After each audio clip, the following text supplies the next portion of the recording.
ഇന്നത്തെ യാത്രയിൽ അറഫയിലെ ജബലുർ റഹ്മ എന്ന് പറയുന്ന മലയുടെ കുന്നിൻ്റെ താഴ്വാരത്താണ്. ഹബീബായ സയ്യിദുന മുത്ത് റസൂലുള്ളാഹി സ്വല്ലല്ലാഹു അലൈഹി വസല്ലമ തങ്ങൾ പരിശുദ്ധമായ ഹജ്ജത്തുൽ വദാഇന് വന്ന സമയം അള്ളാഹുവിൻ്റെ റസൂല് മസ്ജിദ് നമിറയിൽ നിന്ന് ളുഹറും അസറും മുന്തിച്ച് അമ്മാക്കി നിസ്കരിച്ച് ഈ ജബലുർ റഹ്മ എന്ന് പറയുന്ന മലയുടെ താഴ്വാരത്തുള്ള ഒരു പാറക്കല്ലിനോട് തൻ്റെ ശരീരത്തെ ചേർത്ത് വെച്ച് അള്ളാഹുവിൻ്റെ റസൂല് പൊട്ടിക്കരഞ്ഞ് ദുആ ചെയ്ത മഹത്തായ ജബലുർ റഹ്മ എന്ന് പറയുന്ന കുന്നിൻ്റെ താഴ്വാരത്താണ്. ബസ് നിർത്തി കുറേ നടക്കാനുള്ളത് കൊണ്ട് ആരോഗ്യം കുറഞ്ഞ ആളുകളൊക്കെ ബസ്സിൽ ഇരിക്കുകയാണ്.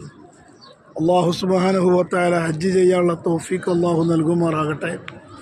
അള്ളാഹു ഈ മഹത്തായ മലയും ഈ സംരംഭങ്ങളൊക്കെ അനുകൂലമായി സാക്ഷി പറയുന്ന നല്ല ജനങ്ങളെ കൂട്ടത്തിൽ അള്ളാഹു ഉൾപ്പെടുത്തുമാറാകട്ടെ. ഇൻഷാ അല്ലാഹ് ഇനി മല കാണാനും കയറാനും നോക്കാനൊക്കെ പോവുകയാണ്. അള്ളാഹു എല്ലാം സ്വീകരിക്കുമാറാകട്ടെ.